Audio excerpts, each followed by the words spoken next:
యాకోబు పత్రిక 5వ అధ్యాయము 7-8 వచనం చదువుకుందాం. యాకోబు పత్రిక 5వ అధ్యాయము 7-8 వచనాలు ఎవరైనా మైక్లో చదివిన సహాయం చేయనా? సహోదరులారా, ప్రభువు రాకడ వరకు ఓపిక కలిగి ఇండుడి. చూడుడి, వ్యవసాయకుడు తొలకరి వర్షమును కడవరి వర్షమును సమకూడు వరకు విలువైన భూఫలము నిమిత్తము ఓపికతో కాచుకొనుచు దాని కొరకు కనిపెట్టును గదా. ప్రభువు రాక సమీపించుచున్నది గనుక మీరును ఓపిక కలిగి ఉండుడి, మీ హృదయములను స్థిరపరచుకొనుడి. చూడండి, ఇక్కడ ఏమన్నాడు? సహోదరులరా, ప్రభువు రాకడ వరకు ఓపిక కలిగి ఉండండి. చూడండి, వ్యవసాయకుడు తొలకరి వర్షమును కడవర వర్షమును సమకూడు వరకు విలువైన భూఫలము నిమిత్తము ఓపికతో కాచుకొనుచు దాని కొరకు కనిపెట్టును కదా. నిజమే, ఎందుకంటే ఈ దినమందు మనుషుల్లో కూడా ఓపిక అనేది కనబడట్ల. అన్నీ కూడా ఈ ఆధునిక యుగంలో ఎలా ఉందంటే అన్నీ వెంటనే జరగాల. సామాన్యంగా పూర్వం మనం ఉత్తరాలు రాసుకుంటే 3-4 రోజులకు వచ్చాయి. ఆ ఉత్తరం ఎప్పుడు వస్తుందని ఉత్తరం కోసం పోస్ట్ మ్యాన్ బెల్ కోసం జనాలు అలా ఎదురు చూస్తూ ఉండేవాళ్ళు. అంటే ఏదైనా బంధువుల నుంచి సమాచారం కావాలన్నా, ఏదైనా లెటర్స్ మనకు కావాలన్నా పోస్ట్ మ్యాను ఎప్పుడు వస్తాడని పోస్ట్ మ్యాన్ కొరకు ఎదురు చూసే కాలం ఇదివరకు. ఇప్పుడు మరి టెక్నాలజీని బట్టి ఈ రోజున అన్ని సెల్ ఫోన్లో కూడా ఏమో మెసేజ్లు అన్నీ కూడా వచ్చేస్తున్నాయి. ఒకరితో వాళ్ళు మాట్లాడుకోవాలన్నా కూడా ఇదివరకు డబ్బులు అయిపోతాయేమో అని 15 పైసల కార్డు మీద ఇరికిచ్చి జాగ్రత్తగా దగ్గరగా రాసుకునేవాళ్ళు. మరి ఇప్పుడు గంటల కొద్దీ మాట్లాడినా మాటలు మాత్రం ఫ్లో అవుతూనే ఉన్నాయి. అంటే చూడండి, ఈ రోజున టెక్నాలజీ ప్రకారంగా అన్నీ 2G అయిపోయింది, 3G అయిపోయింది, 4G అయిపోయింది, 5G కూడా వచ్చింది. ఇప్పుడు జనాలు 6G కోసం కూడా, అంటే టెక్నాలజీలో ఎప్పుడు కూడా ఇంకా ఫాస్ట్గా ఉండాలి. ఇంటర్నెట్ కూడా ఎక్కడ రింగులు తిరగకూడదు, స్పీడ్గా ఉండాలి మాకు. అంటే మనుషులలో ఎలా ఉందంటే అన్ని విషయాల్లో కూడా ఈ రోజున ఫాస్ట్గా అయిపోవాలి. ఇదివరకు 20 వాట్ ఛార్జింగ్ అంటే అది ఎక్కువ అనుకునేవాళ్ళం. ఇప్పుడు 100 వాట్ ఛార్జింగ్ కావాలనుకుంటున్నారు. అంటే సెల్ ఫోన్ కూడా ఏమైపోవాలి, వాళ్ళ ఫాస్ట్ ఛార్జింగ్ అయిపోవాలి. కార్లు కూడా ఛార్జింగ్ కార్లు ఇప్పుడు వచ్చినాయి కదా. ఇప్పుడు ఆ కార్లు కూడా ఇదివరకు గంట పడుతుంది, 2 గంటలు పడుతుంది ఛార్జింగ్. అంటే మనుషులకి అంతసేపు ఎవడుంటాడు? 5 నిమిషాల్లో ఛార్జింగ్ అయిపోయేది కావాలి. అంటే చూడండి, ఈ రోజున మనుషులు కూడా ఎలా ఉన్నారంటే అన్నీ త్వరగా అయిపోవాలి. నిజమే, కాఫీ అంటే ఇదివరకు ఫిల్టర్ కాఫీ వేసేదాకా ఆగాడు. ఇప్పుడు అదేం ఆగే పని లేదు. Instant coffee. ఏ కాఫీ అది? Instant coffee. వెంటనే ఆ ప్యాకెట్ వేయటం, గబగబా తిరగేసి బోర్లు వేసి మొత్తానికి ఇచ్చేయటం, ఇన్స్టెంట్ కాఫీ అయిపోయింది ఇవాళ. నిజమే, అన్నిటిలో కూడా ఈ రోజున ఎలా ఉందంటే ఆగే పని లేదు. ఇవాళ నీకు టిఫిన్ లేదా, వెంటనే ఆర్డర్ కొట్టు, స్విగ్గీ. ఎమ్మటే ఫోన్లో ఫోన్ చేస్తే వాడు కూడా అంతసేపు 10 నిమిషాల్లో నీకు తీసుకొచ్చి ఇచ్చేస్తానన్నాడు. ఇంట్లో టిఫిన్ లేదు, పిండి లేదు, ఈరోజు ఉప్మా వేసుకుందాం, అప్పుడు దాకా ఎవడాగుతాడు? ఫోన్లో ఏం చేయాలి మీరు? ఆర్డర్ పెట్టేస్తే ఎక్కడికైనా వచ్చేస్తుంది, ఆర్డర్ వచ్చేస్తుంది. ఇలాగూ ప్రతి విషయంలో కూడా ఎలా ఉందంటే అన్నిటిలో కూడా త్వరగా అయిపోవాలనుకుంటున్నారు. కానీ మనిషిలో ఓపిక అనేది ఈ రోజున ఉండట్లేదు. అవునండి, ఈ రోజున నిజమే. ఈ రోజున సామాన్యంగా ఇదివరకు ప్రయాణం అంటే నాన్ స్టాప్ ఎక్కేవాళ్ళు. ఎందుకు నాన్ స్టాప్ ఎక్కేవాళ్ళు చెప్పండి? త్వరగా వెళ్ళిపోతాయని. ప్యాసింజర్ ఇవ్వడం ఎక్కేవాడు ఇదివరకు తొందరగా ఎక్కరు. ఎందుకు త్వరగా వెళ్ళిపోతాం నాన్ స్టాప్ అని. మరి ప్రభుత్వం వారి యొక్క పుణ్యం అంట స్త్రీలు మాత్రం ఇవాళ 100 రూపాయలు సేవ్ అవుతుంది మాకు. మచిలీపట్నం నుంచి విజయవాడ 120, 130 ఉంటుంది. ఎందుకు దానికి అంత ఖర్చు పెట్టుకుంటాం?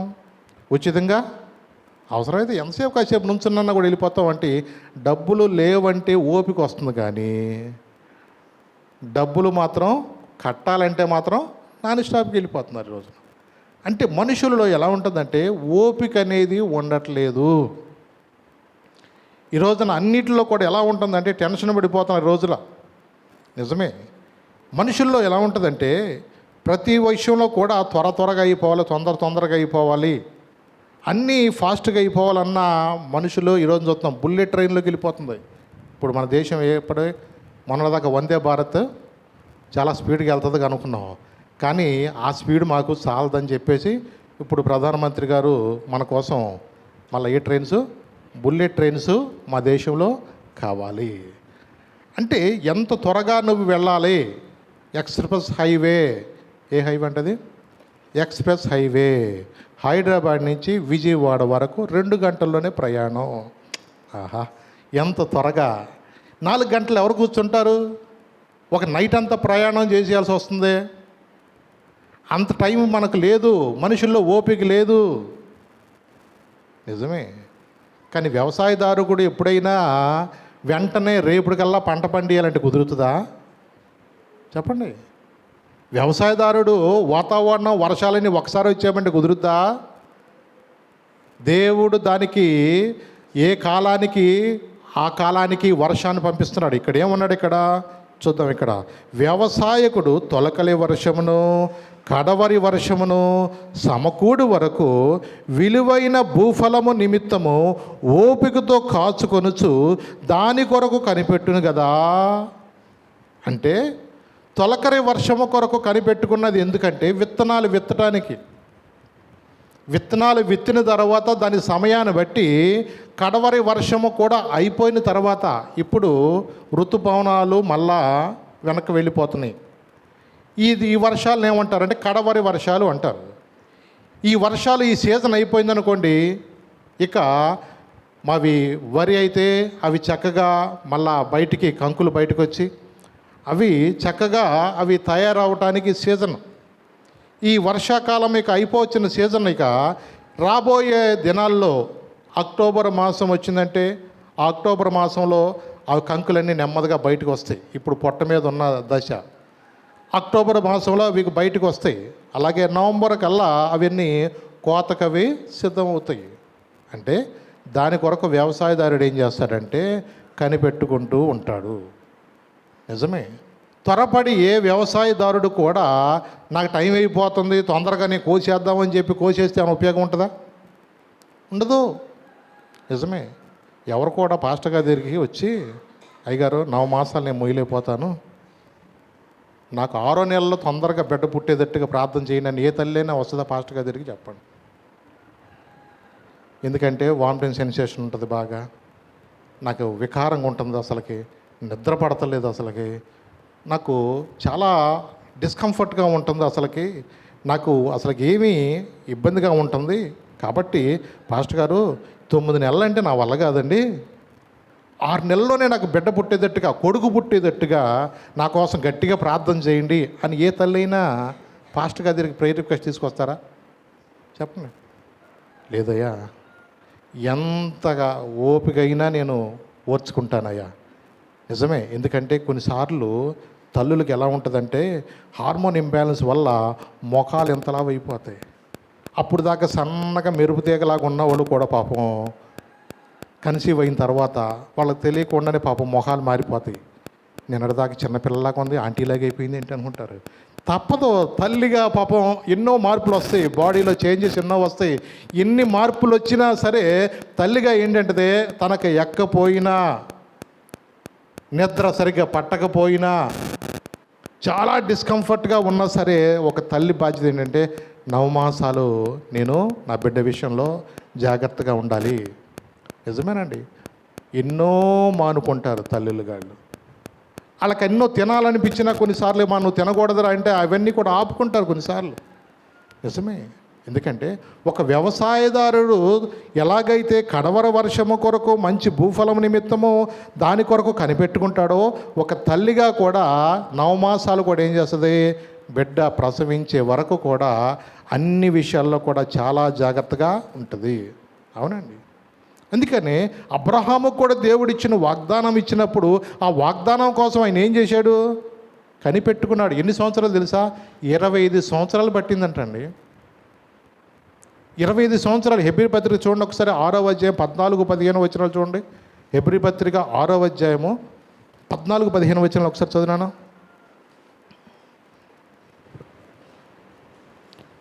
తన తోడు అని ప్రమాణము చేసి తన తోడు అని ప్రమాణము చేసి నిశ్చయముగా నేను నిన్ను ఆశీర్వదింతును, నిశ్చయముగా నేను నిన్ను ఆశీర్వదింతును, నిశ్చయముగా నిన్ను విస్తరింపజేతును అని నిశ్చయముగా చెప్పెను. నిన్ను విస్తరింపజేతును అని చెప్పాను.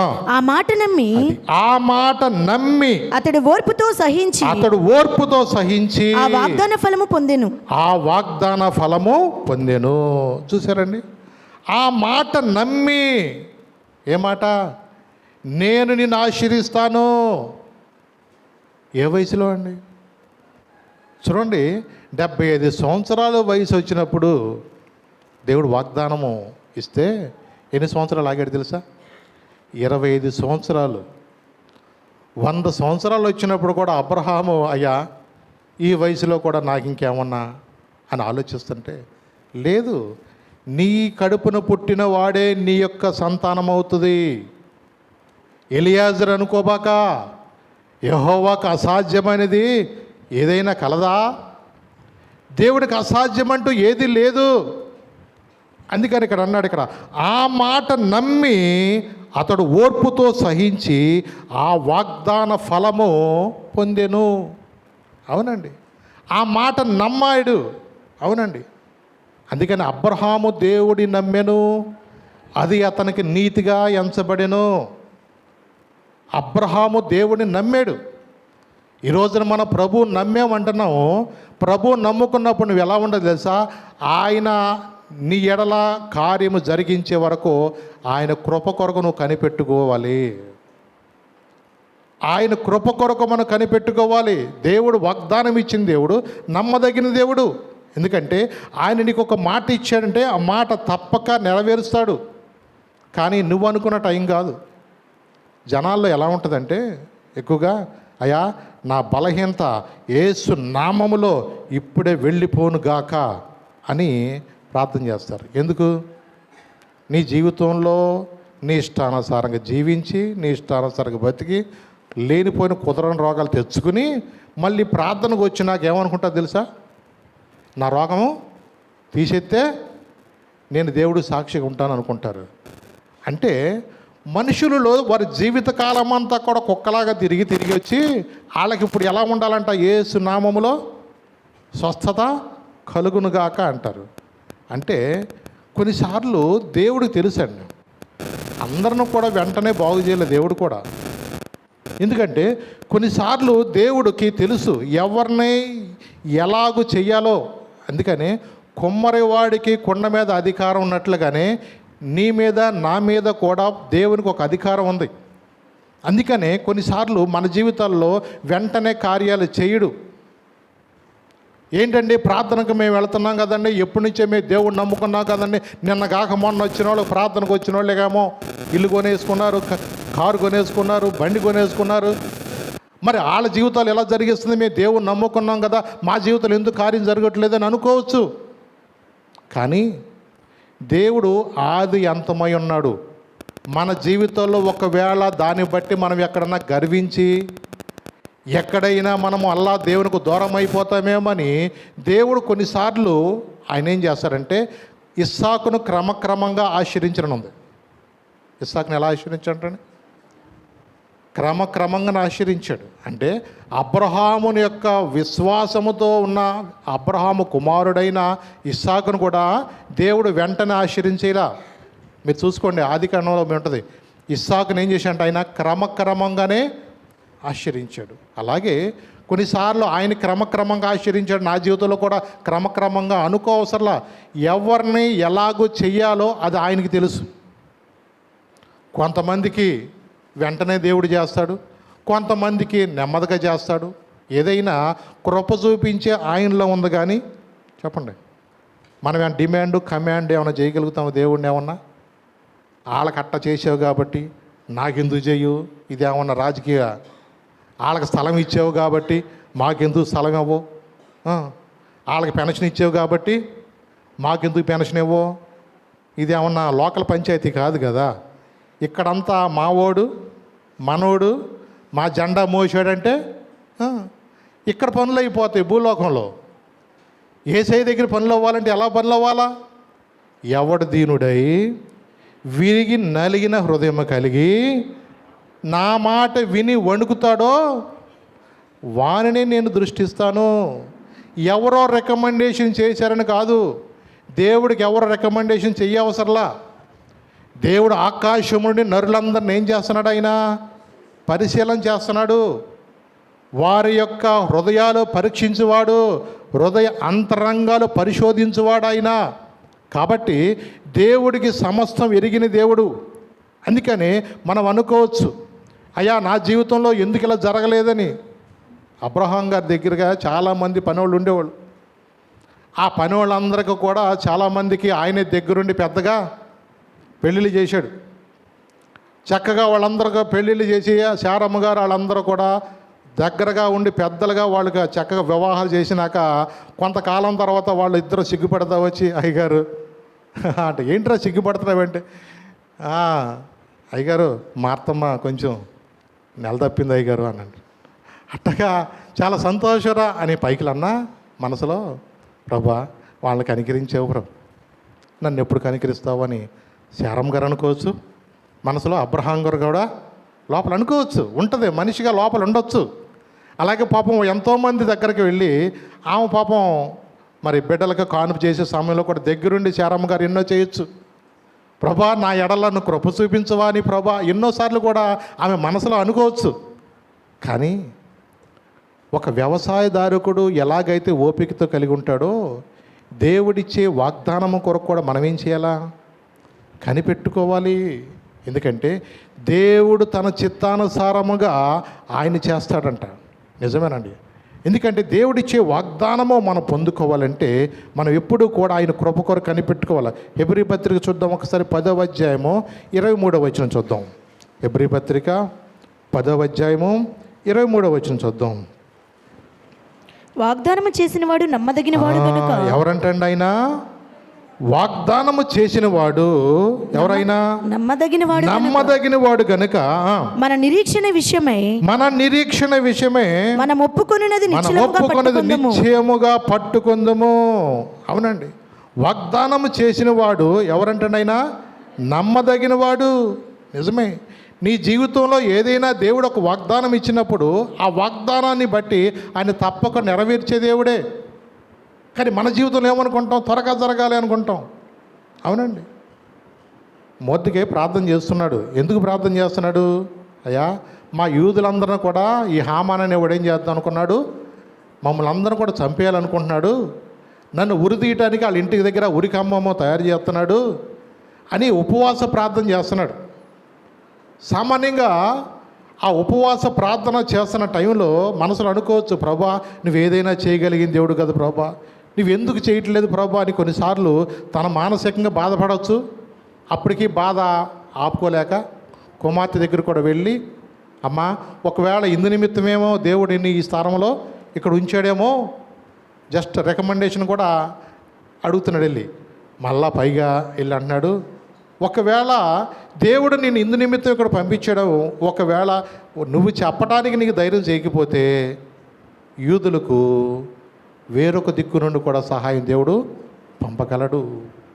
చూడండి, విశ్వాసంతో వెళ్ళాడండి. కొన్నిసార్లు మన జీవితాల్లో కూడా డాక్టర్లు కొన్నిసార్లు, అయ్యా కష్టమయ్యా, మేము చేయాల్సిన ప్రయత్నాలు అన్నీ చేసామయ్యా, మా వల్ల కాదని మనుషులు కొన్నిసార్లు అనొచ్చామో, కానీ దేవుడు ఒకసారి నీకు ఎప్పుడన్నా మాటిస్తే నువ్వు నమ్మటం మంచిది. నిజమే. ఎందుకంటే మనం యాకోబు పత్రికలో చూసుకున్నప్పుడు కూడా విశ్వాస సహితమైన ప్రార్థన అంట ఏమంటున్నాడు? ఆ రోగిని ఏం చేస్తుందంట? స్వస్థపరుస్తుందంట. అంటే విశ్వాస సహితమైన ప్రార్థన ఆ రోగిని ఏం చేస్తుంది? స్వస్థపరుస్తుంది. అవునండి.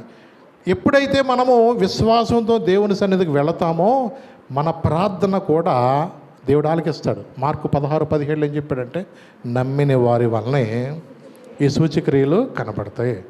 నువ్వు నమ్మట నీ వల్ల అయితే నమ్మువానికి సమస్తము కూడా ఏమవుతాయి? సాధ్యమే అండి. నిజమేనండి. మనము హబక్కు గ్రంథం ఒకసారి చూడండి. నీకు ఒక మాట ఇచ్చాడంటే అది తప్పకుండా నెరవేరుస్తాడండి. అక్కడ హబక్కుకు 2వ అధ్యాయం 3వ వచనం చదువురాను గబగబా. హబక్కుకు 2వ అధ్యాయము 3వ వచనం.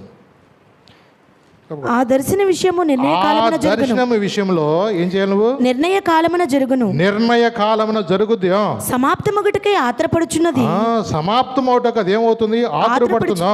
అది తప్పక నెరవేరును. అది తప్పక నెరవేరును. అది ఆలస్యముగా వచ్చినను. అది ఆలస్యంగా వచ్చినను. దాని కొరకు కనిపెట్టుము. దాని కొరకు నువ్వేం చేయాలి? కనిపెట్టుకో. అది తప్పక జరుగును. అది తప్పక జరుగును. జాగు చేయక వచ్చును. సాగు చేయకవచ్చును. అవునండి, చూసారా ఉన్నాడు. ఆ దర్శనం విషయము నిర్ణయ కాలమున జరుగుద్ది. ఏ కాలం అంటండి అది? దేవుడు ఒక టైం పెట్టేశాడండి. దేవుడు ఏ టైంలో ఎలా జరగాలో, ఎప్పుడు నేను స్వస్థపరచాలో, నిన్ను ఎప్పుడు పెళ్లి చేయాలో, నీకు ఎప్పుడు పిల్లలు కావాలో దేవుడు ఏం చేశాడు? షెడ్యూల్ రాశాడు. అవునండి, మనం కొన్నిసార్లు అనుకుంటాం, కానీ దేవుడు కొన్నిసార్లు తన చిత్తానుసారంగా తన టైంలో ఏం చేస్తాడు. అవునండి, నువ్వు అనుకున్న టైం కాదు, దేవుడికి తెలుసు. నీ జీవితంలో ఎప్పుడు ఎలా చేయాలో, నీ జీవితానికి ఏది ఆశీర్వాదకరమో, నీకు ఎప్పుడు ఇల్లు ఇవ్వాలో, నీకు ఎప్పుడు కారు ఇవ్వాలో, నీకు ఎప్పుడు పిల్లల్ని ఇవ్వాలో, ఎప్పుడు ఉద్యోగం ఇవ్వాలో, ఆయన తన నిర్ణయ కాలంలో దేవుడు ఏం చేస్తాడు? నీకు ఇస్తాడు. జరుగుద్దా అంటే తప్పకుండా జరుగుద్ది. ఎందుకు జరుగుద్ది? నిజమే. ఆయన ఎవరో తెలుసా? నమ్మదగిన వాడే, నలు దిశలా నెమ్మది కలుగజేయువాడే. నమ్మదగిన వాడే, నలు దిశలా నెమ్మది కలుగజేయువాడే. నా జీరవ్రతము జీవితమంతా అనుసరించినాడే. నా జీరవ్రతము జీవితమంతా అనుసరించినాడే. నాకై నిలువెల్ల సిలువలు నలిగి కరిగినాడే. నాకై నిలువెల్ల సిలువలు నలిగి కరిగినాడే. శరీరారెవ్వరు నా ప్రియుడైన యేసయ్యకు. శరీరారెవ్వరు నా ప్రియుడైన యేసయ్యకు. సర్వము నెరిగిన సర్వేశ్వరునికి, సరిహద్దులు లేని పరిశుద్ధునికి. సర్వము నెరిగిన సర్వేశ్వరునికి, సరిహద్దులు లేని పరిశుద్ధునికి. శరీరారెవ్వరు నా ప్రియుడైన యేసయ్యకు. శరీరారెవ్వరు నా ప్రియుడైన యేసయ్యకు. మన దేవుడు ఎవరో తెలుసా? నమ్మదగినవాడు. ఎవరంటండి ఆయన? నమ్మదగిన దేవుడు అండి. నీ కోసం ప్రాణం పెట్టిన దేవుడు. నువ్వు అడిగితే ఇవ్వడా? అవునండి, మత్తయి సువార్త 7వ అధ్యాయము 7వ వచనం నుంచి ఒక్కసారి చదువునా. మత్తయి సువార్త 7వ అధ్యాయము 7-8 వచనాలు. అడుగుడి మీకు ఇవ్వబడును, వెదకుడి మీకు దొరుకును, తట్టుడి మీకు తీయబడును. అడిగితే నువ్వు ఇస్తావు. అవునండి, ఇంకా అక్కడ రాయబడిన మాట ఏంటి చదవండి ఒకసారి. మీలో ఏ మనుషుడైనను తన కుమారుడు తను రొట్టెను అడిగిన యెడల వానికి రాతినిచ్చునా, చేపను అడిగిన యెడల పామునిచ్చునా, మీరు చెడ్డవారయుండియు మీ పిల్లలకు మంచి ఈవులను ఎరిగి ఉండగా, మీ బిడ్డలకు మంచి ఈవులను ఎరిగి ఉండగా, పరలోకమందున్న మీ తండ్రి తన్ను అడుగు వారికి అంతకంటే ఎంతో నిశ్చయముగా మంచి ఈవులను ఇచ్చును. తను అడుగు వారికి ఎంతో నిశ్చయముగా మంచి ఈవులను ఇచ్చును. నిజమేనండి. ఒకరోజు నా అన్న ఇల్లు ఏడుతుంది. ఎంత ఏడుతుందో ఇల్లు. బాబా పెన్నిన్న చూస్తేనేమో తలుపు గట్టిగా లాగి కొడుతుంది. ఎందుకు? ఏం చేయాలో అర్థం కావట్లేదు. నేనేం తప్పు చేశాను బాబా? ఆయన ఓ బతిలాడతాను. అమ్మ 10 మంది పిల్లలకన్నా నేను మంచి, నేను బాగానే చూసుకుంటున్నా కదా, నీకేం తక్కువ చేస్తాననే, నువ్వు ఏడబాగా అంటాడు. లేదయ్యా నా పరిస్థితి నీకు అర్థం కాదయ్యా, నేను చాలా వేదనతో ఉన్నానని చెప్పి తన బాధ ఒక రోజున షిలోహు మందిరానికి వెళ్ళిపోయిందండి. షిలోహు మందిరానికి తను వెళ్ళిపోయి దేవుని సన్నిధిలో ప్రార్థన చేస్తుంది. అక్కడ ఎంత బ్రతిమలాడుతుందంటే మొదటి సమూయేలు మొదటి అధ్యాయంలో 8వ వచనం ఉంటుంది. నీ దాసురాలైన నన్ను మరొక జ్ఞాపకం చేసుకోమంటారు చూడకమ్మా. ఆమె పెనిమిటి అయిన ఎల్కానా కిందకి చదివినాను. సైన్యములకు అధిపతివగు యెహోవా నీ సేవకురాలనైన నాకు కలిగియున్న శ్రమను చూచి నీ సేవకురాలనైన నన్ను మరొక జ్ఞాపకము చేసుకొని నీ సేవకురాలనైన నాకు మగపిల్లను దయచేసిన ఎడల వాని తల మీదికి క్షౌరపు కత్తి ఎన్నటికి రానియక వాడు బ్రతుకు దినములన్నిటిను నేను వానిని యెహోవాకు నీకు అప్పగింతునని మొక్కుబడి చేసుకొని. చూసారండి, దేవుని సన్నిధిలో ఒక తల్లి తగ్గించుకుని ప్రార్థన చేస్తుంటే ఏలి అనుకుంటున్నాడు, ఏంటి బాబు పొద్దున్నే కూడా ఏమో ఏదైనా మత్తురలా ఉందేమో అనుకుంటున్నాడు. చూడండి, తన బాధ తనకు తెలుసండి. కొన్నిసార్లు మనం అనుకోవచ్చు, నా జీవితంలో కొన్నిసార్లు నా పరిస్థితిని ఎవరు విడిపిస్తారు, నా పరిస్థితి ఎవరు చెప్పుకుంటాం అనుకోవచ్చేమో. కానీ దేవుని సన్నిధికి వెళ్ళినప్పుడు మనం ఎలా ఉండాలంట, విశ్వాసంతో మనం ఎప్పుడైతే దేవుని పాదాలకి వస్తామో అందుకని ఎప్పుడైతే మనము దేవుని యందు విశ్వాసంతో వస్తామో మన జీవితంలో హన్న ఎలా ఉందో తెలుసా, నాట నుండి దుఃఖముఖిగా ఉండుట మానేను అని ఉంది. అంటే ఏంటి, తన జీవితంలో ఒక నిశ్చయిత వెళ్ళింది. ప్రార్థనకు వచ్చినప్పుడు మనలో కూడా ఏముండాలా, ఒక నిశ్చయిత ఉండాలా. దేవుడు నా జీవితంలో జరిగిస్తాడు. అవునండి, మొద్దుగా అనుకుంటున్నాడు, ఏంటి అసలు ఆడు కడుపు నొప్పి కూడా కనీసం రావట్లేదు, అడిగి ఎంత ప్రార్థన చేసినా ఆడికి ఏం అవ్వట్లేదేమో అనుకోవచ్చు. కానీ దేవుడు నిర్ణయ కాలమున ఒక టైం సెట్ చేశాడు. ఆయన చక్కగా ఆహాహా ఓహో అనుకుంటా వస్తున్నాడు. అయా సమాచార గ్రంథంలో ఇలాగ రాజుగారిని చంపాలనుకున్న వాళ్ళని మరి సమాచారం తెలియజేసిన వారికి ఏమన్నా మర్యాద చేశారా అంటే ఏం చేయలేదయ్యా అన్నాడు. మరి ఏం చేద్దాం అనుకుంటున్నావు నువ్వు చెప్పంటే నాకు మర్యాద చేయక ప్రధానిగా ఇంకా ఎవరో చేస్తారన్నట్టుగా తనకే అనుకుని వాళ్ళని ఇలాగో ఏనుగు మీద ఊరేగించాలయ్యా, వాళ్ళకి ముందు ఎలాగో ఒక్కొక్కళ్ళు పొగుడుకుంటా వెళ్ళాలనగానే ఇక ఎన్ని అయినాక ఒక మాట అన్నాడు, ఇవన్నీ కూడా మొద్దుగా విషయంలో జరిగించు దగ్గరుండి అన్నాడు. అంతే.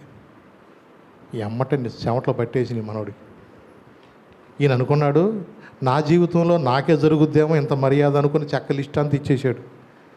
కానీ ఏమన్నాడు, ఆ సమాచార గ్రంథంలో నన్ను గురించి నన్ను ఇలా చంపబోతున్నారన్న ఇంటెలిజెన్స్ రిపోర్ట్ అక్కడ రాయబడింది, దాన్ని తెలియజేసిన ఆయన మొర్దెకైకి ఆ విధంగానే వెళ్ళి మర్యాద చెయ్యి అన్నాడు.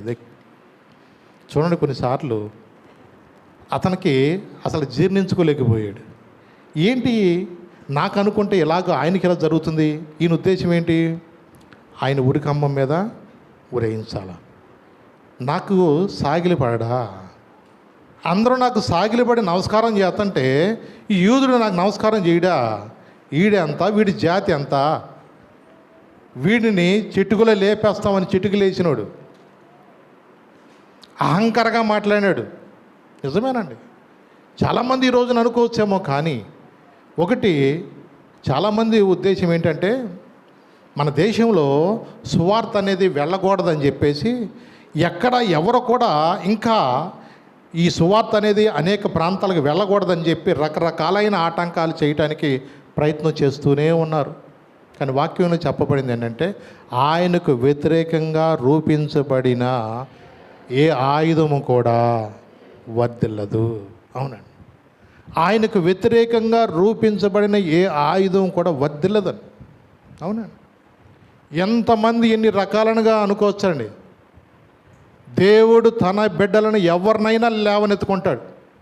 అవునండి, ఇశ్రాయేలుకు మందిరం లేదని బాధపడుతుంటే దేవుడు ఎజ్రా కాలంలో ఆయన మొదటి అధ్యాయంలో కోరేషుని ప్రేరేపించినట్లుగా ఉంది. నిజమే, మనం కొంచెం ఓర్పు కలిగి ఉండాలా, ఆ ఓపిక కలిగి ఉండాలా. ఎప్పుడైతే దేవుడు తన ప్రణాళికలో తన చిత్తానుసారంగా దేవుడు తప్పకుండా నీ జీవితంలో నా జీవితంలో కూడా చేస్తాడు. సామాన్యంగా అపవాది మనుషులను ఏం చేస్తుందంటే చాలామందిని రకరకాలుగా నిరుత్సాహపరుస్తూ ఉంటాడు. నీ కళ్ళ ముందు రకరకాలైన పరిస్థితులు వాడు చూపిస్తూ ఉంటాడు. ఎందుకంటే ఆడు పాలిటెక్నిక్లో చదివినాడు, ఉద్యోగం వచ్చేసిందిగా, నువ్వు బీటెక్ చేసినా నీకు ఉద్యోగం ఎందుకు, నీ బతుకు ప్రార్థన ప్రార్థన ప్రార్థన, పొద్దున్న లేచిన కానించి ఎప్పుడు చూసినా ప్రార్థన అంటావు, పొద్దున్నే ప్రార్థన అంటావు, మధ్యాహ్నం ప్రార్థన అంటావు, దాని ఇలాగా సాయంత్రం ప్రార్థన అంటావు.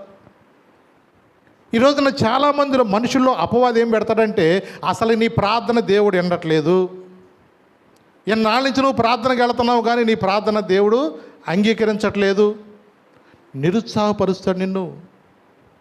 చూడండి, పెళ్ళై 5 సంవత్సరాలు అయింది, నీకేమన్నా అంటాడు, నిన్నగాక మొన్న అయ్యిందో లేదో.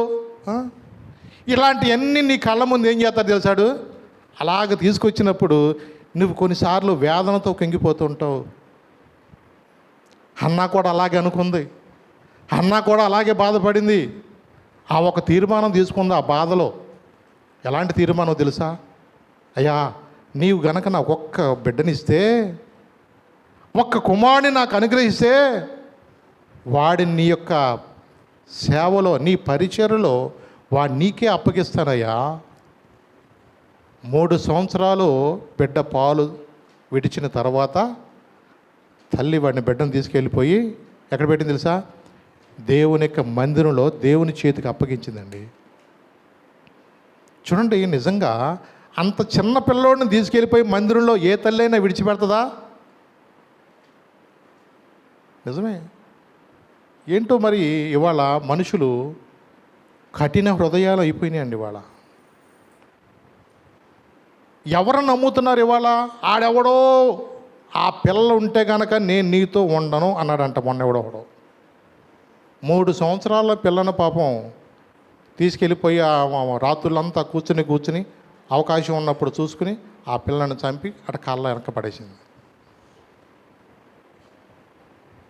అసలు తల్లి అంటేనే మనం చాలా ఓపికగా సాకుద్దు తల్లి, ఎవరు ఎన్ననుకున్నా. అలాంటి తల్లుల్లో కూడా ఇవాళ కొన్నిసార్లు మనం గమనిస్తూ ఉంటుంటే అసలు పరిస్థితులు ఎటు వెళ్ళిపోతున్నాయి. ఎవడో ముక్కు మొహం తెలియనోడు పరిచయం అవటం వల్ల ఆడేదో చెప్పాడని మొన్న ఒక తల్లి అయితే 3 పిల్లల్ని పెరుగనంలో ఏదో విషయం పెట్టి చంపేసింది. చాలా దారుణం. కొన్నిసార్లు ఇలాంటి వింటూ ఉంటుంటే సమాజం ఎటు వెళ్ళిపోతుంది ఈ రోజున ఎన్ని రకరకాలైన కొన్నిసార్లు మన వార్తలు వింటున్నప్పుడు కొన్నిసార్లు ప్రభా ఏంటి ఈ పరిస్థితి ఏంటి? దేవుని బిడ్డలుగా కొన్నిసార్లు మనం ఎంతగా నిజంగా ప్రార్థన చేయాలో ఇక రానున్న దినాల్లో ఏ వార్తలు వినాలో నాకైతే అర్థం కావట్లేదు వాళ్ళు.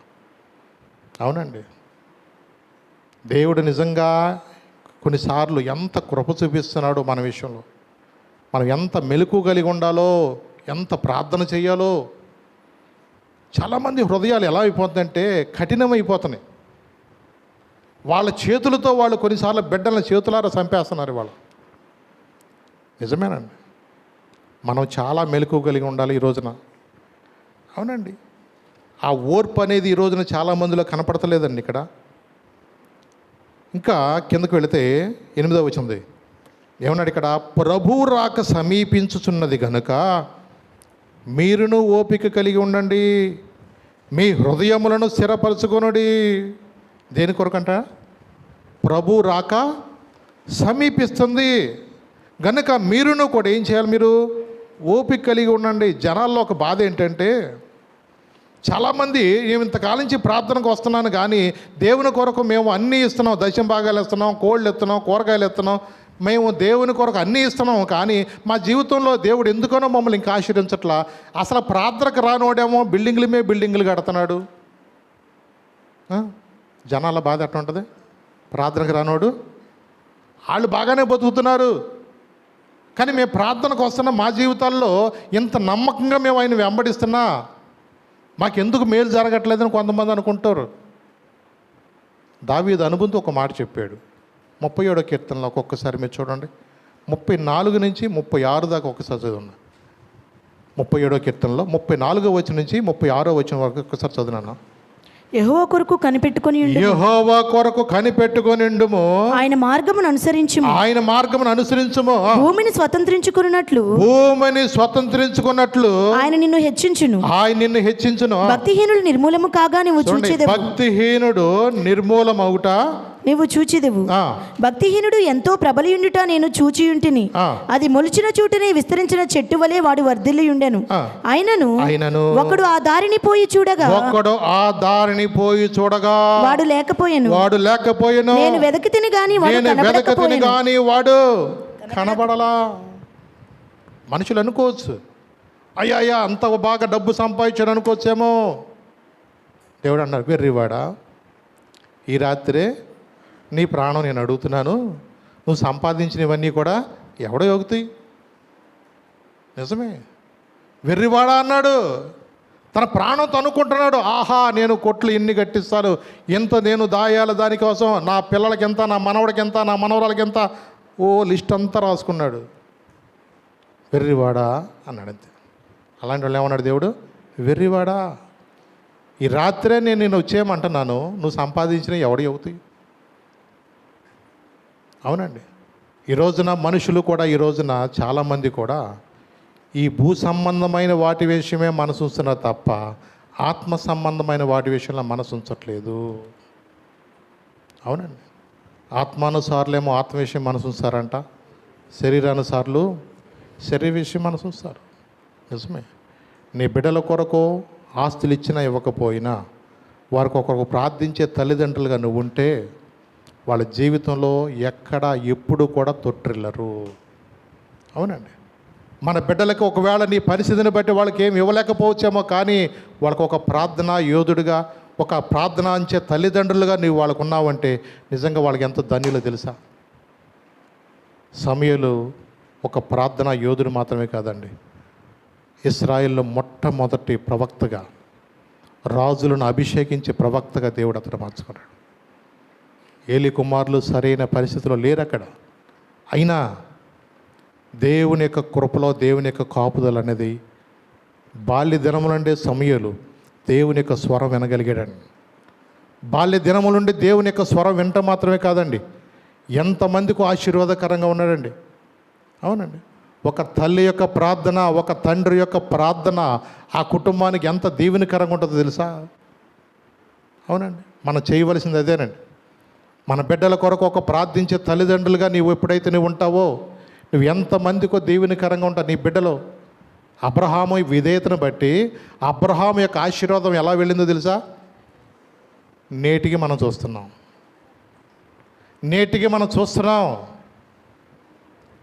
అబ్రహాము యొక్క విధేయతను బట్టి నేటికి మనం ఒక ఆశీర్వాదం అనేది చూస్తున్నాం.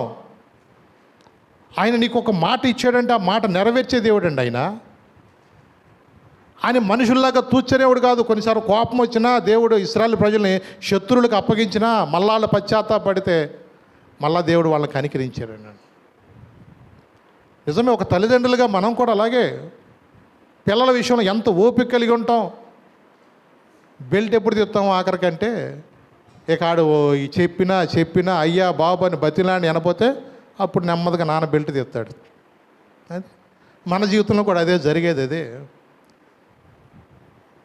నా కుమారుడా నా మాటినయ్యా అని అయ్యా బాబు అని దేవుడు బతిలాడ తినపోయామనుకో, అప్పుడు దేవుడు ఏం చేస్తాడు? బెల్ట్ అంటే ఎట్ట తీయడు. ఎట్ట తీస్తారన్నారు? బతిలాడదమ్మా, ఒరే నానా నీకు బండి వద్దురా అని, ఒరే చిన్నోడురా నీకు వద్దురా అంటే ఆడింటాడా? వీడికి అంతా మీసాలు కూడా రావు.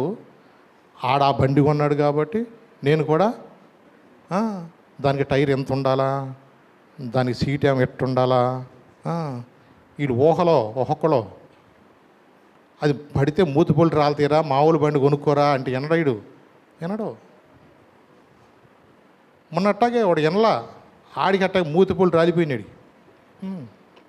అయ్యమ్మ బాబు అని బతిలాడితే అడిగాం, ఎరా ఏంట్రా ఏం జరిగిందంటే, ఏం అయ్యగారు దాని బ్రేకులు లేవండి అన్నాడు. ఒరే బ్రేకులు లేని బండి వేసుకెళ్ళటం ఏంటిరా అంటే కాలుతో ఆపేద్దాం అనుకున్నావా? చూడండి వాళ్ళ ఎలా ఉందంటే, వాళ్ళ పిల్లలు అది కండిషన్ ఎలా ఉందని కూడా ఆలోచించుకోవట్లా. ఆడు పోతుంది కానీ పోవటమే తప్ప అది మనం మా చేతిలో ఉండాలి. బ్రేకులు ఉంటేనే కదా బండి తోలాలి. బెల్లు బ్రేకులేం బండి తోలితే ఏమైనా పని చేస్తా? ఈ రోజున పిల్లలకు అర్థం కాదు. అందుకని తల్లిదండ్రులు బ్రతిలాడతారు, అయ్యా నా కుమారుడా జాగ్రత్తరా, నువ్వు అలా ఎల్లబాకరా, బండి వద్దురా అంటే ఎనరు. మొన్న ఒక ఆయన అంటున్నాడు, అయ్యా నువ్వు మాత్రం నీ అబ్బాయికి బండి కొనబాక అయ్యా. ఏంటా ఎంత బాధతో చెప్తున్నావంటే, నా కొడుకు నా మాట వినలేదయ్యా, ఒక్కడే కొడుకు, ఆడనేమో కాలేజీకి వెళ్ళినా నువ్వు బండికి కొంటావా కొనవని నా ప్రాణం తీస్తే 3 లక్షలేటి బండి కొన్నానయ్యా, 4 రోజులు చచ్చిపోయాడయ్యా. ఒక్కడే కొడుకు. మరి ఇంకెవ్వరు లేరు వాళ్ళకి, ఆడపిల్ల కానీ మగపిల్ల కానీ ఎవ్వరు లేరు వాళ్ళకి. చెప్పితే వినరయ్యా పిల్లలు. ఇప్పుడే వచ్చేద్దాం అనుకున్నారు, ఇవాళ ఫ్రెండ్స్ మాట వింటున్నారు తప్ప. నిజమే, తల్లిదండ్రులు ఎంత బాధపడతారో, తల్లిదండ్రులు ఎంత వేదనతో చెప్తున్నారో ఈ రోజున పిల్లలకి ఈ రోజున అర్థం కావట్లేదండి రోజున. అవునండి. ఇంకా ఎలాంటి మనసు అంటే సణుగుతారు. చూడండి అక్కడ ఏమో 9వ వచనం చదువున్నాను, యాకోబు పత్రిక 5వ అధ్యాయము 9వ వచనం. మళ్ళీ మర్మరింగ్ ఒక పక్కన మళ్ళా నాకెందుకు. సహోదరులారా, మీరు తీర్పు పొందకుండా నిమిత్తము, మీరు తీర్పు పొందు నిమిత్తము ఒకని మీద ఒకడు సనగకుడి. ఏం చేయొద్దు అన్నాడు? మీరు ఒకని మీద ఒకడు సనగకుడి. ఇదిగో ఇదిగో న్యాయాధిపతి వాకిట నిలిచి ఉన్నాడు. న్యాయాధిపతి వాకిట నిలిచి ఉన్నాడు. అవునండి. ఎందుకు ఈ రోజున చాలా మందిలో ఏంటంటే సణుగుడు. ఇశ్రాయేలు ప్రజల్లో కూడా అలాగే దేవుడు వాళ్ళకి ఎన్ని కార్యాలు జరిగించి వాళ్ళ బానిసత్వాన్ని విడిపించి వాళ్ళని ఐగుప్తు చెరలో నుంచి వారిని పాలుతేళ్ల ప్రపంచ దేశం నడిపించడానికి ఎన్ని కార్యాలు వాళ్ళ జీవితంలో జరిగించినప్పుడు కూడా వాళ్ళ జీవితంలో సనగటమే. అక్కడ ఉన్నప్పుడే మాంసం తిన్నాము, అక్కడ ఉన్నప్పుడు మేము దోసకాయలు తిన్నాము, ఇక్కడ ఉన్నప్పుడు మేము కీరకాయలు తిన్నాము, కానీ ఇక్కడికి వచ్చినాక మరి ఎంతసేపు ఈ మన్నాయేనా? వీళ్ళు ఎవడో పొయ్యి ఎట్టుకోకుండా దేవుడు చక్కగా వాళ్ళకి పరలోకంలో ఆహారాన్ని దేవుడు వాళ్ళకి పొద్దున్నే ఫ్రెష్గా ఎప్పటికప్పుడే పాళెంలో ముందు మంచు పడేది అంట. ఆ మంచు పైన పరలోకం నుంచి మన్నా దేవుడు పంపించేవాడట. ఆ మన్నా మళ్ళా ఎండకు కూడా ఎక్కడ పాడవకుండా మళ్ళా మంచు దేవుడు కప్పించాడంట. మనకి డీప్ ఫ్రిడ్జ్లో పెడతారు చూడండి పాలు. ఎందుకు పెడతారు డీప్ ఫ్రిడ్జ్లో? అవి ఒక వారమైనా పాడవకుండా ఉండాలని డీప్లో పెట్టేస్తారు. మాంసాలు కానీ కొన్ని ఇలాంటి నాన్ వెజ్ ఐటమ్ ఏదైనా ఉన్నాయంటే డీప్లో పడేస్తారు లోపల, ఎప్పుడు కావాలంటే అప్పుడు వండుకునేదిట్టుగా. దేవుడు వాళ్ళ కోసం కూడా డీప్ ఫ్రిడ్జ్ని తయారు చేశాడు. చూడండి, ఆ అరణ్యములో అసలు ఎడారి ప్రాంతంలో వర్షాలు పడవు, మంచు సరిగ్గా పడదు.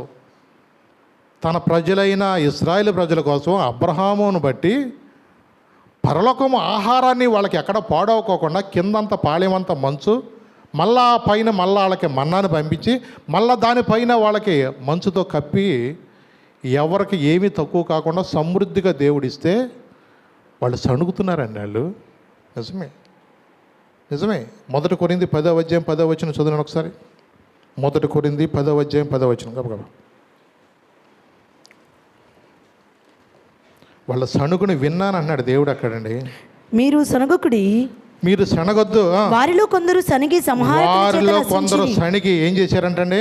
సంహారకుని చేత వాళ్ళు నశించిపోయారు. అవునండి. అందుకని అన్నాడు ఈ సంగతులు దృష్టాంతములుగా వారికి సంభవించి యుగాంతమందున్న మనకు బుద్ధి కలగటకే వ్రాయబడెను. ఒక వాక్య భాగంలో దేవుడు మన కోసం రాసించాడంటే ఈ యుగాంతంలో అంత్యదినముల్లో మనకు బుద్ధి కలగటానికి దేవుడు మన కోసం రాసించాడు. సనగబాకండి ప్రార్థనకు వచ్చినాక. మీరు ఎప్పుడు కూడా సనగటం వలన సంహారం చేత ఆ దినమున నశించిపోయినట్లుగా మీరు నశించిపోకూడదు. ఈ యుగాంతమందున్న మనకు బుద్ధి కలగటానికే దేవుడు మన కోసం రాసించాడు. అవునండి. నిర్గమకాండం చూద్దాం 15వ అధ్యాయం 24వ వచనంలో. నిర్గమకాండము వాళ్ళ యొక్క పరిస్థితి దేవుడు అక్కడ చెప్తున్నాడు. నిర్గమకాండము 15వ అధ్యాయం 24వ వచనం. ప్రజలు మేమేమి త్రాగుదామని మోషే మీద సనగుకొనగా అతడు యెహోవాకు మొర్రపెట్టెను. అతడు యెహోవా అతనికి ఒక చెట్టును చూపెను. అది ఆ నీళ్ళలో వేసిన తరువాత నీళ్లు మధురములాయను. చూసారా? అంటే వాళ్ళకి దేవుడు కొన్ని చెప్తున్నాడు. అక్కడ సణుగుతున్నారు. అక్కడ మాకేంటి మంచిళ్ళు లేవు, పాళ్ళు లేవు, ఇక్కడికి వచ్చినాక ఈ నీళ్లు చూస్తే చేదుగా ఉన్నాయి. ఈ చేదు నీళ్ళు ఎవడు తాగుతాడు? ఇక్కడ మమ్మల్ని సావకొడతా ఇక్కడ తీసుకొచ్చేవా? ఇలాగ సణుగుతూ ఉన్నారు వాళ్ళు. ఎప్పుడైతే వాళ్ళు సణుక్కుంటున్నారో దేవుని అసలు ఏం చేశాడు? ఆయన ప్రార్థన చేశాడు. అక్కడ ఒక చెట్టును చూపించాడు ఆయన. ఆ నీళ్ళలో వేసిన తరువాత నీళ్ళు ఏమైపోయినాయంట? మధురములైను. అవునండి. ఎందుకంటే ఇన్ని కార్యాలు వాళ్ళ జీవితంలో జరిగించినప్పుడు దేవుడు ఏం చేస్తాడంటే కొన్నిసార్లు ఆయన ఆలస్యం చేస్తూ కొన్నిసార్లు చూస్తాడు. మనము ఒక్కసారి ఒకటో తరగతిలో పరీక్ష రాయితే మిగతా టైంలో పరీక్షలు రాయకుండా వెళ్ళిపోతామా? చెప్పండి. జీవితాంతం పరీక్షలు ఉంటాయా ఉండవా? ఏమంటే పెళ్ళైనా కూడా ఉంటాయండి, ఆ పరీక్ష వేరండి. చదువుకునేటప్పుడు పరీక్షలు బాగానే రాయొచ్చు, అసలు జీవితంలో అసలైన పరీక్షలు ఉంటాయి. ఇక నోరు మూసినట్ట కూర్చోవాలి. ఏం చేయాలి? కొన్నిసార్లు ఎన్నో జీవితంలో నేర్చుకోవాలి, అనుభవాలు మనకే. సణిగితే ఎట్ట కుదురుద్ది, గొనిగేమనుకో గొనిగినట్టే ఉంటుంది వ్యవహారం. ఎప్పుడు కూడా సనగొద్దు. ఆ నస, దాన్ని ఏమంటారు దాన్ని, మా భాషలో చెప్పండి నసే. దేవుని దగ్గర నువ్వు ఎప్పుడు కూడా ఆ నస పెట్టొద్దు, సనగొద్దు. విశ్వాసం ఉంచమన్నాడు దేవుడు. చూసారా ఎందుకు? 1 పేతురు రండి, 5వ అధ్యాయం 6వ వచనంలో. 1 పేతురు 5వ అధ్యాయం 6వ వచనం. దేవుడు ఏం చేస్తున్నాడు? తగిన సమయంలో చేస్తానన్నాడు ఆయన. అక్కడ దేవుడు తగిన సమయమందు మిమ్మల్ని హెచ్చించినట్లు, తగిన సమయంలో మిమ్మల్ని హెచ్చించినట్లుగా ఆయన బలిష్టమైన చేతి క్రింద దీన మనస్కులై ఆయన బలిష్టమైన చేతి కింద ఏం చేయమన్నాడు? దీన మనస్కులై ఉండు. తగిన సమయంలో ఆయన చేస్తానంటున్నాడు అక్కడ.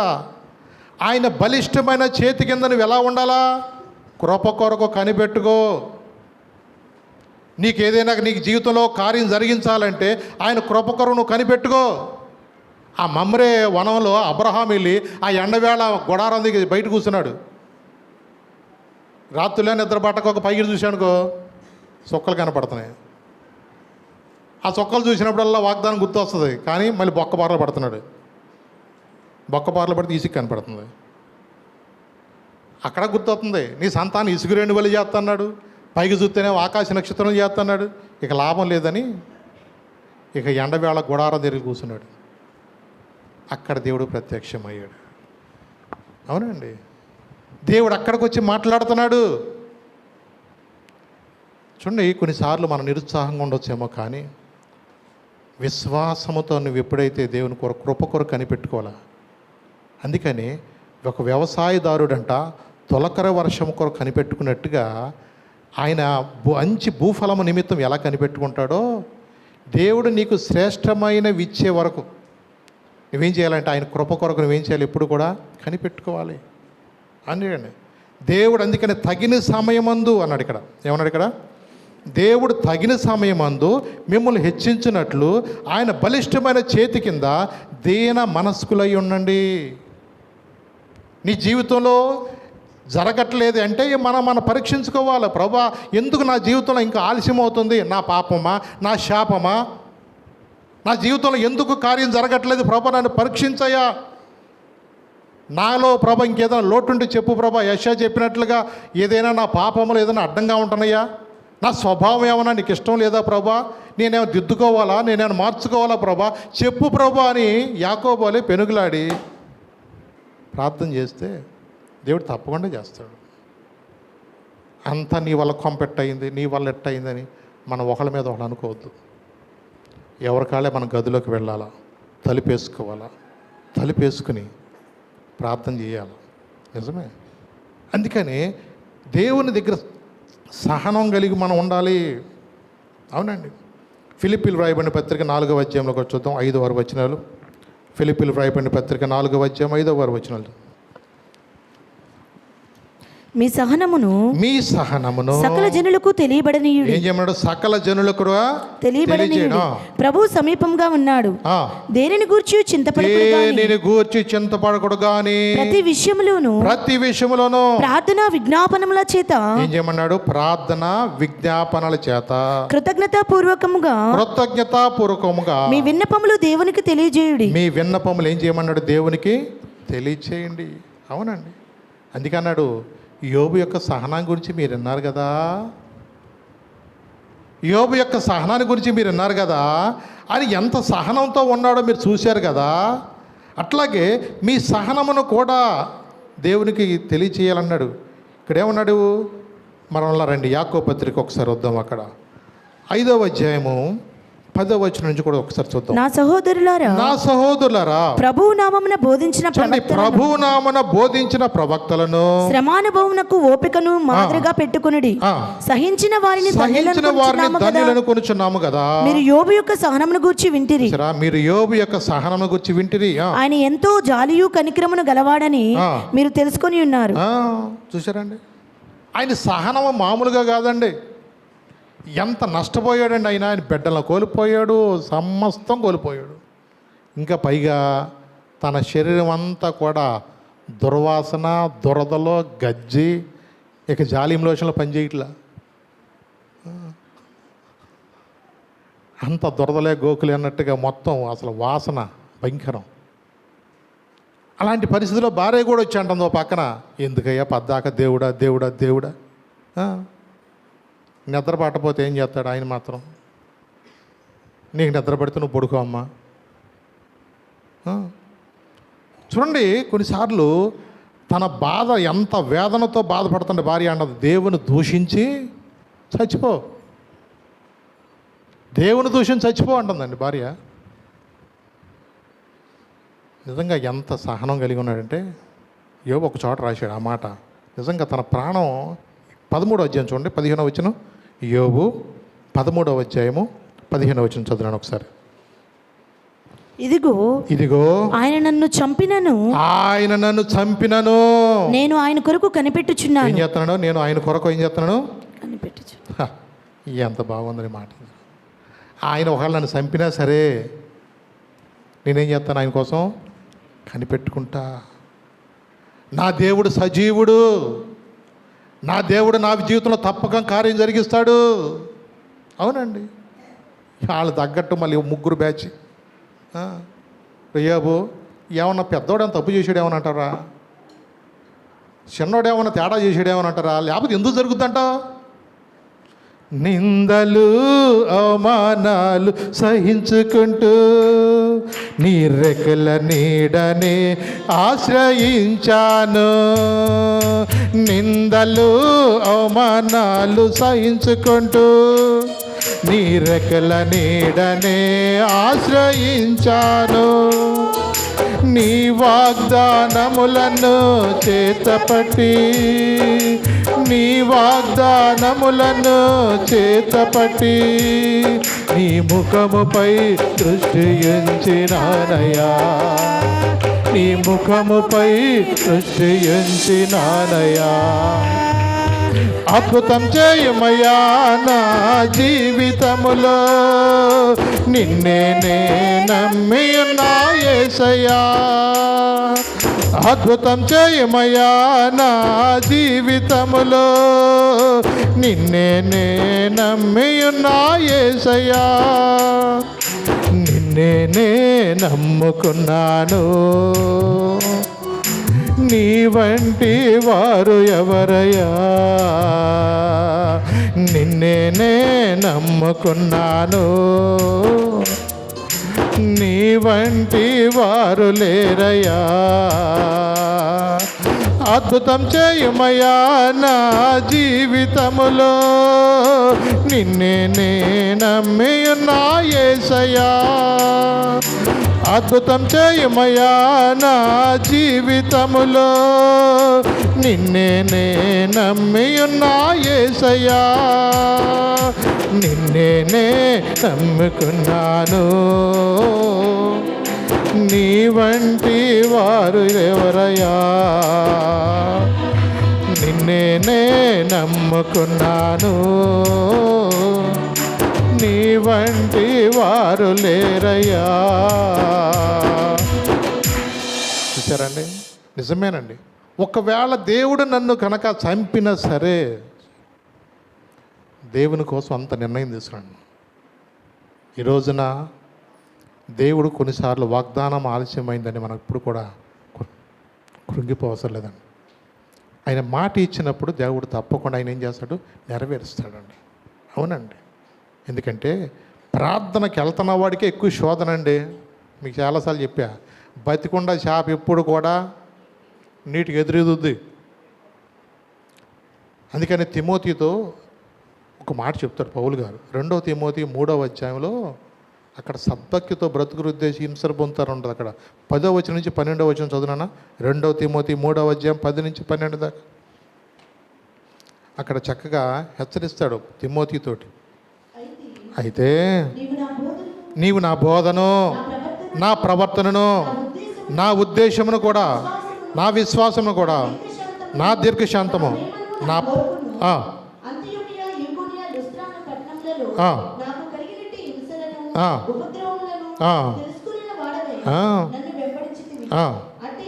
అట్టి హింసలను సహించిదివి కానీ వాటన్నిటిలో నుండి ప్రభు నన్ను ఏం చేశాడు? ఆయన తప్పించిన. క్రీస్తు యేసునందు సద్భక్తితో బ్రతుకును ఉద్దేశించు వారు కొందరా, అందరా? అందరూ ఏమవుతారంటే ఇంకా నయ్యం, మనకి హింసలే లేవు. దేవుని కోసం నువ్వు బ్రతుకుతున్నప్పుడు ఏమంటాయంట? మీరు హెబ్రీ పత్రిక 11వ అధ్యాయంలో చూడండి. చర్మాలు ఒలిచారంట, రంపాలతో కోసారంట. ఎవరాళ్ళు? విశ్వాస వీరులు. ఎవరాళ్ళు? విశ్వాస వీరులు. ఏ దేవుని కొరకు చిన్న నింద పడలేవా? దేవుని కోసం కొంచెం అవమానం పడితే ఏమైంది? ఏ బైబిల్ తీసుకురాటానికి ఎందుకు ఆ సిగ్గేండి నీకు? సొక్కా లేకుండా రోడ్డు మీద వెళ్ళేవాళ్ళు సొత్తలేదా? ఎంతమంది ఈ రోజున జీవము గల దేవుడిని సన్నిధిలో నువ్వు బైబిల్ తీసుకురాటానికి ఎందుకు సిగ్గుపడాలా? ఎప్పుడూ కూడా దేవుడిని నేను ఘనపరిస్తే దేవుడు నీ జీవితంలో తప్పకుండా ఘనపరుస్తాడు.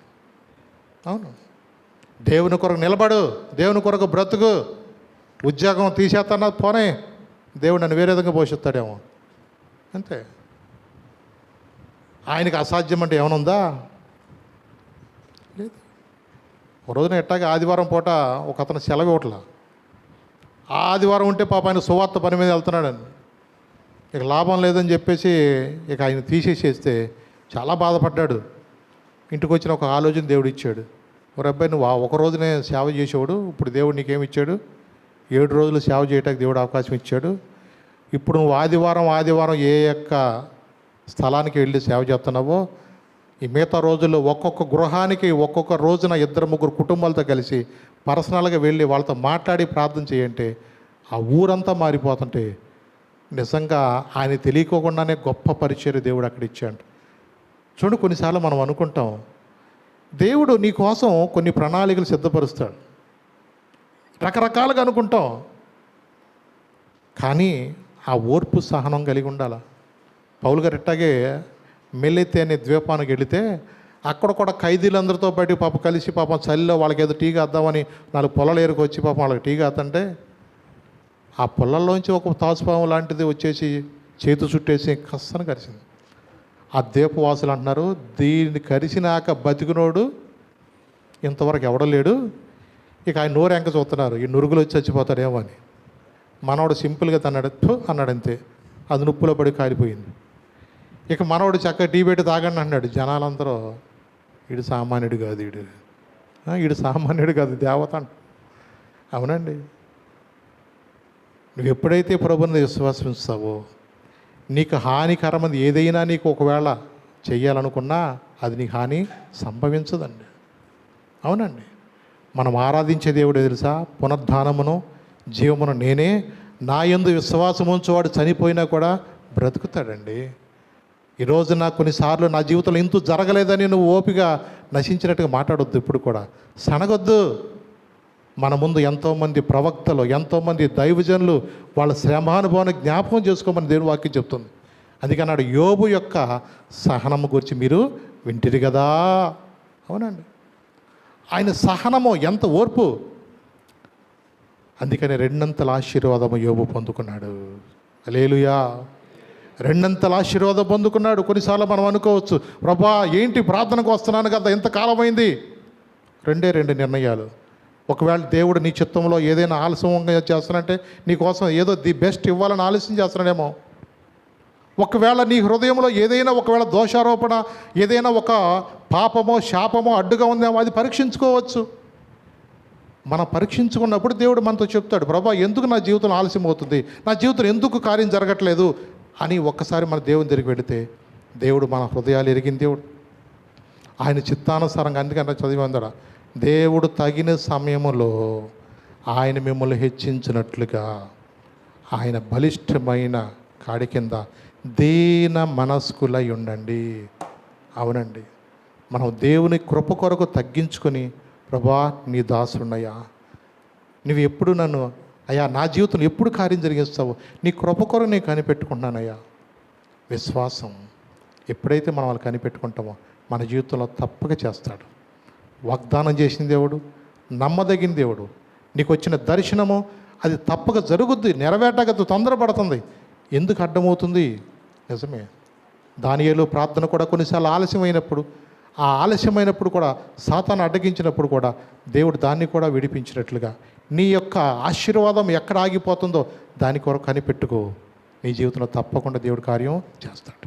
లేచి నిలబడదాం, ప్రార్థన చేసుకుందాం. ప్రభుతో చెప్దాం, ప్రభా నా జీవితంలో ప్రభా కొన్నిసార్లు నాయనా కృంగిపోతున్నాను ప్రభా. ఎందుకు నా జీవితంలో ఆశీర్వాదం ఇంకా దొరకట్లేదు, నా జీవితంలో ఎందుకు ఇంకా నాయన నేను ప్రభా కృప పొందుకోలేకపోతున్నానని నేను కృంగిపోవచ్చేమో. కానీ ప్రభా నిజమే ప్రభా, యోబు యొక్క సహనం గురించి మీరు విన్నారు కదా అంటున్నావు ప్రభా. నిజమే ప్రభా, ప్రభు నామన బోధించిన ప్రవక్తలలో వాళ్ళ శ్రమానుభవం ఓపికను మాదిరిగా మీరు పెట్టుకోమంటున్నావు ప్రభా. మా ముందు ప్రభా అబ్రహాము జీవితాన్ని మా ముందు ఉంచావు ప్రభా, మొర్దెకై జీవితాన్ని మా ముందు ఉంచావు ప్రభా తండ్రి. అయా నాయన యోబు యొక్క జీవితాన్ని కూడా మా ముందు ఉంచినందుకు వందనాలు ప్రభా. ఎక్కడ మేము ప్రభా అయా నాయన విసిగిపోయేవారుగా, ఎక్కడ సహనం కోల్పోయిన వారుగా మాట్లాడేవారుగా ఉండనివద్దు ప్రభా. నీ కృపలో ప్రభా, నీ కృప కొరకు కనిపెట్టుకునే వారుగా సహాయం చేయండి ప్రభా. అయా నిజమే ప్రభా తండ్రి, నాయన మా జీవితాల్లో ఎక్కడా కూడా ఆయా అవిశ్వాసం కానీ, కురుంగుదల కానీ, నిరుత్సాహం కానీ మాలో రాకోకుండా నీ కృప కొరకు కనిపెట్టిన జీవితాలు మాకు దయచేయండి ప్రభా. నువ్వు మాట ఇచ్చిన దేవుడు, నెరవేర్చే దేవుడు ప్రభా. నువ్వు ఎన్నడూ మమ్మల్ని విడిచిపెట్టవు కనుక నీ కృపాని హస్తం మాతో ఉంచండి ప్రభా. అయా మరితో మాట్లాడుచున్నందుకు వందనలు తండ్రి. మా విశ్వాసాన్ని కూడా బలపరచండి. నమ్మకంగా నిన్నే ప్రేమించి, నిన్నే ఘనపరిచి, నీ కొరకు నమ్మకంగా జీవించడం సహాయం చేయండి. యోబు యొక్క సహనాన్ని గురించి మాతో మాట్లాడినట్లుగా నిజమే ప్రభా తండ్రి నాయన. ఒకవేళ నా ప్రాణము దేవుడు తీసుకున్నా నేను మాత్రం ఆయన కోసం కనిపెట్టుకుంటానని చెప్పాడు ప్రభా. నిజంగా ఎంత గొప్ప విశ్వాసం ప్రభా, ఎంత గొప్ప ఆశీర్వాదం పొందుకున్నాడు. మా జీవితాల్లో కూడా ప్రభా ఎక్కడ ప్రభా నాయన నిరుత్సాహం రాకోకుండా, అవిశ్వాసం రాకోకుండా, సణుగుడు మాలో రాకోకుండా అయినా నీ కృప కొరకు కనిపెట్టుకుని నీవిచ్చే రెండంతల ఆశీర్వాదం పొందే కృప నాకు మాకు దయచేయమని యేసు నామమున నడుచున్నాను తండ్రి. ఆమేన్.